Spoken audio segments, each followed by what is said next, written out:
Now we review the 2024 film, Night of the Zoopocalypse. Oh, that sounds fabulous. Alrighty, ladies and gentlemen, I have seen Night of the Zoopocalypse, which is, of course, an homage to the black and white alien invasion horror movies of the 50s. In this particular case, an asteroid lands in a zoo and begins infecting all the animals with a virus that turns them into zombie-like creatures that are kind of like Legos, actually.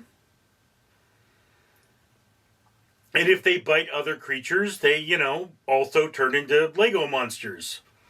And you can do things like mix up giraffe and gorilla to make one creature. Okay?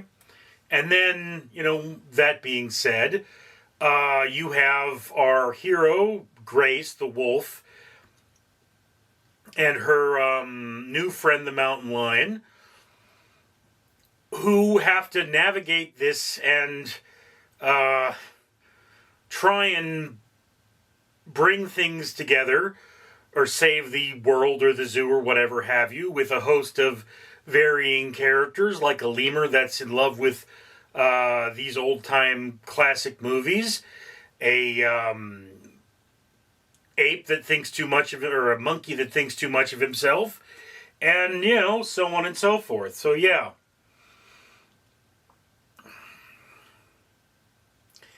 Yeah, this is a movie for kids, obviously. It's a cartoon. Grace the Wolf is a wonderfully fun character. I believe Dave, I think it is, the Bobcat is played by, or Mountain Lion is played by David Harbour. And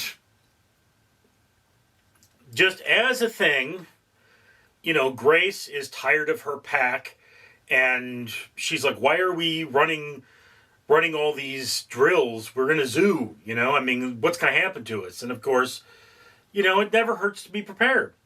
It's one of those things.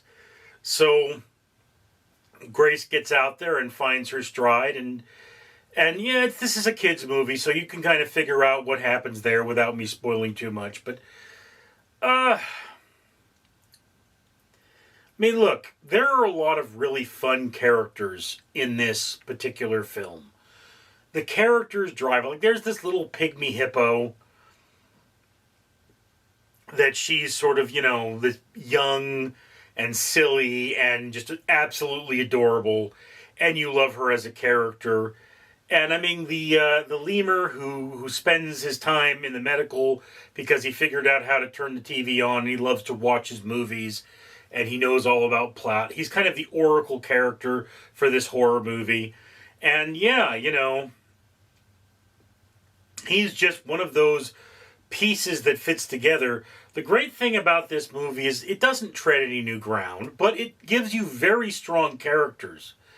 And these very strong characters are what drive forward the plot.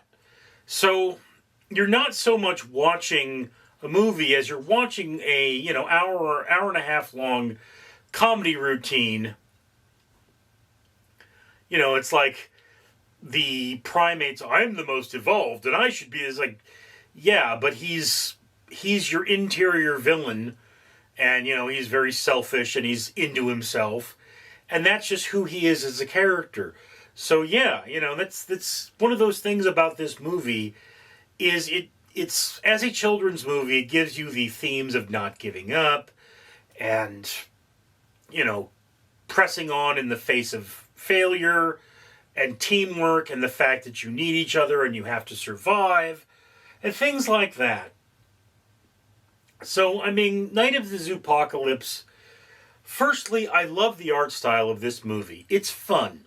Now, I don't like kids' movies in general, but I have to admit, I enjoyed the art style. It was fun. The villainous characters, or their villainous iterations, were colorful, menacing enough, and definitely something a child would sort of come up with. The hero characters were very heroic while still respecting the concept of the food chain and being, something we can understand. And just as a movie, I do have to say this belongs in the upper half of your watch list.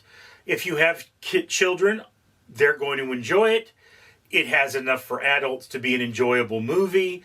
And yeah, you know, Night of the Zoopocalypse, it was just a fun film. It was a fun film at a time when everything else is really heavy. And, you know, I'm tired of these political themes being pounded down upon me. I mean, you could argue that this film is a metaphor for communism because it's heavily inspired by Invasion of the Body Snatchers. But whereas, you know, the day the Earth blew up, which is a Looney Tunes movie, is far more polluted with modern day themes and heavier thinking, Night of the Zoopocalypse it's just a far simpler movie. And in that simplicity lies its beauty. It's a movie where I got to turn my head off and stop thinking of the news for a little bit of time, you know? So yeah, really enjoyed it. Upper half of the watch list, very close to the top. Anyway, just my opinion. Love to hear yours. Comments below. I'm Richard. Ladies, gentlemen, and human-type persons, I am Sergeant Duck, and I am tasking you with commenting on this video. You should also like and subscribe if you haven't already. Share this with your friends, and make a better, more disciplined world for you and for me. Dismissed!